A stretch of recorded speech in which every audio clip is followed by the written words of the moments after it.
Olá, pessoal! Vamos mergulhar agora mesmo nesta análise detalhada dos versículos finais da carta aos Gálatas.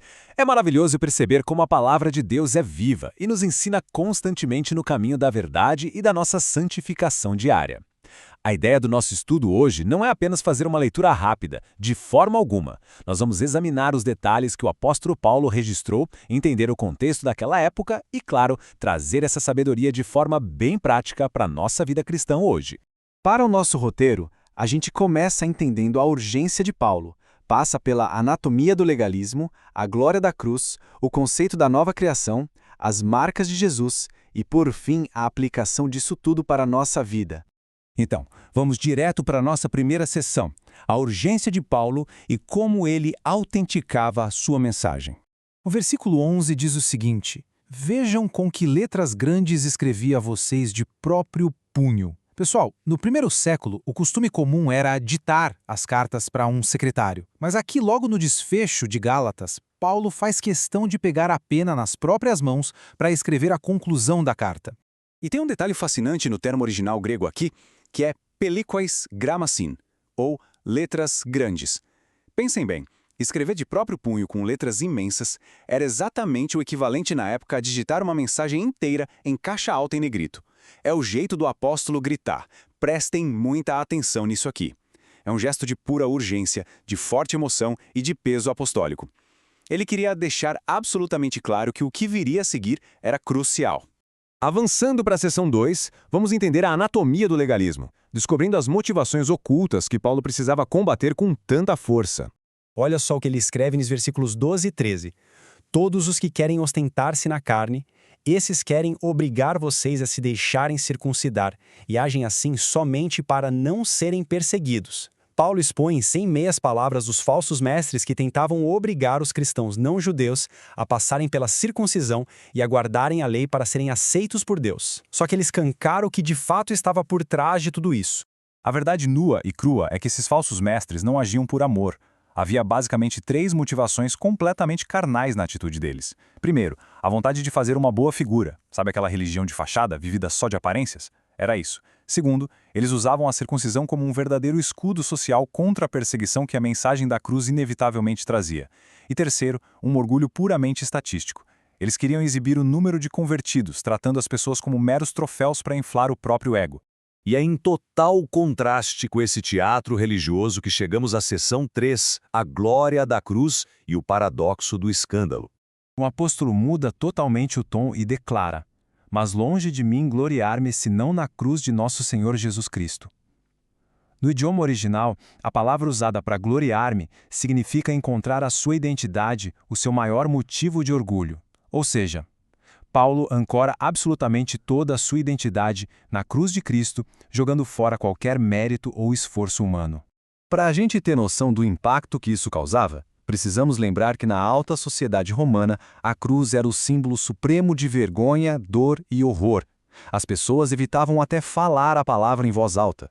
Os juízes usavam um eufemismo nos tribunais, dizendo algo como pendure-o na árvore azarenta. Para colocar em perspectiva, seria como se alguém hoje fizesse de uma cadeira elétrica o seu grande símbolo de honra. Mesmo assim, Paulo pega esse símbolo de maldição absoluta e diz: é aqui, na obra de Cristo, que eu me glorio. E isso ilustra brilhantemente uma ruptura dupla que é definitiva na vida de quem crê. Por um lado, o mundo está crucificado para nós. Aquele sistema de valores corrompidos, a busca desenfreada por status e poder, tudo isso perdeu o fascínio e o domínio de ditar as nossas escolhas. E por outro lado, nós estamos crucificados para o mundo. Estamos completamente mortos para as ambições dessa era. A aprovação do mundo simplesmente não importa mais.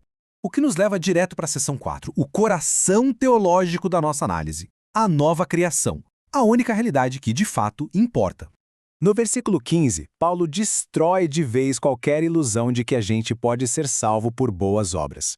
Ele diz: pois nem a circuncisão é coisa alguma, nem a incircuncisão, mas o ser nova criatura. Exibir marcas religiosas externas ou cumprir ritos da lei não tem peso absolutamente nenhum para nossa justificação diante de Deus. Apenas uma única coisa conta.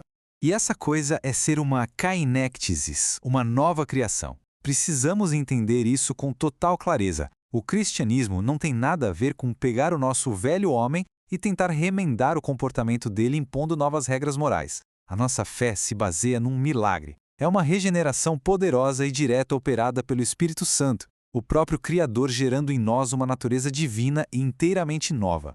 O texto segue no versículo 16 afirmando que andar em conformidade com esta regra, a regra da nova criação, é o que garante verdadeira paz e misericórdia. É lindíssimo ver que Paulo estende essa benção sobre todos nós e, de forma especial, sobre o Israel de Deus, que nesse contexto aponta para o remanescente fiel do povo judeu que reconheceu e creu no Messias.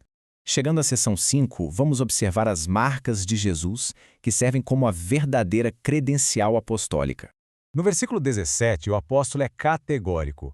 Quanto ao mais, ninguém me moleste, porque eu trago no corpo as marcas de Jesus. Em outras palavras, ele está dizendo, por favor, não me aborreçam mais com esse legalismo vazio. E ele usa o seu próprio corpo físico marcado como a grande credencial de um ministério autêntico. A palavra que ele usa no idioma original é impressionante, estigmata. Naquela época, eram aquelas marcas feitas a ferro para identificar a quem um escravo pertencia. Enquanto os falsos mestres queriam uma marca escondida, a circuncisão, só para fugir da perseguição, Paulo exibia essas estigmatas, cicatrizes reais. Eram as marcas das pedradas, dos açoites e dos naufrágios que ele sofreu com alegria por pregar o evangelho. Ele estava de forma literal e visível, marcado como propriedade exclusiva de Jesus. E agora, com toda essa bagagem, partimos para a nossa última sessão, a aplicação para a vida. Como a gente vive essa nova criação na prática, no nosso dia a dia. A grande pergunta que a palavra nos faz hoje é: quais são as nossas circuncisões modernas?